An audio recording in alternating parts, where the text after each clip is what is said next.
Que eu estou aqui para apenas compartilhar um pouquinho de uma rápida reflexão sobre a Operação Lava Jato, né, que eles escolheram o nome de Operação Aletheia.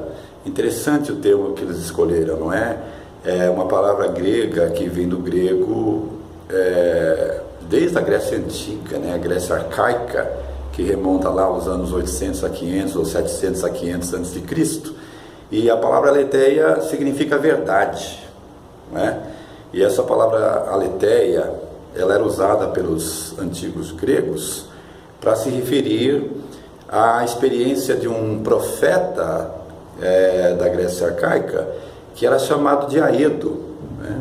Para que esse profeta tivesse o acesso à verdade, ele precisaria experimentar uma imersão profunda, uma imersão onírica, né, assim chamada pela psicanálise, uma imersão de sono profundo, e aí ele era levado diante dos portais de Aletheia, que era o ambiente da verdade, e ali ele era recebido pelos guardiões da verdade, e depois que ele adentrava, ele ficava de frente com a verdade, recebia a mensagem da verdade, e ao voltar de sua imersão onírica, ou seja, de seu sono profundo, ele tinha plena autoridade de proferir o Logos. O Logos é outra palavra que nós conhecemos, palavra grega, que significa palavra ou discurso.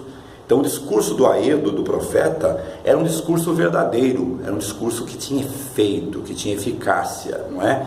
E dentro desse contexto, posteriormente, é que um homem chamado Simonides, que pode ser considerado o precursor da sofística ou da filosofia sofista, ele rejeitou a noção poética de inspiração, não é? Como o Aedo, o profeta da Grécia Arcaica, recebia. Ele dizia que a verdade poderia ser proferida através do logos, do discurso, através de um esforço processual mental. A busca da verdade poderia ser feita através de uma pesquisa, de um esforço processual mental, né? Por meio de reflexão, de busca intelectual e assim por diante, né? O que é interessante é que todos nós brasileiros estamos cansados demais, não é? Com todo esse processo, esse caos de corrupção política que nós estamos sofrendo há tanto tempo, não é de hoje. E nós sabemos que duas grandes fontes de alimentação e retroalimentação da corrupção política são exatamente a ignorância e a miséria, né? O Brasil é um país, infelizmente, caracterizado por um índice muito alto ainda de analfabetismo funcional, não é?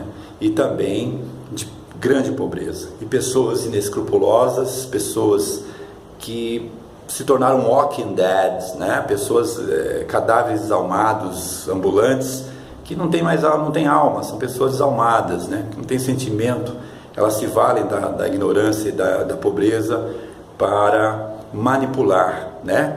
Eu citei Simonides aqui porque depois dele veio o pai da sofística, que seria Górgias, né?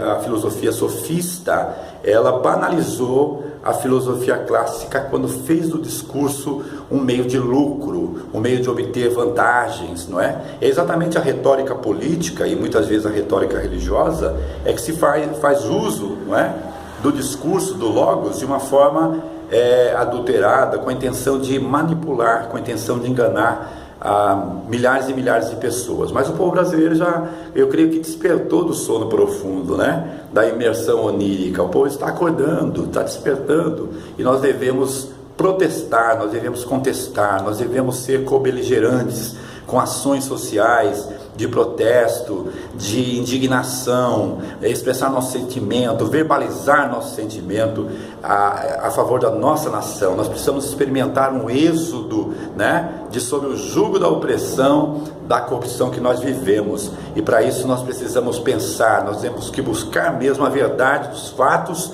não é? E de forma imparcial, procurarmos ser coerentes com a verdade, e que a verdade venha à tona, que a Aletheia venha à tona, e que o Brasil seja liberto desse processo todo que nós estamos vivendo, para que a nova geração possa desfrutar de um Brasil mais equânime e justo. Um grande abraço, um beijo no coração.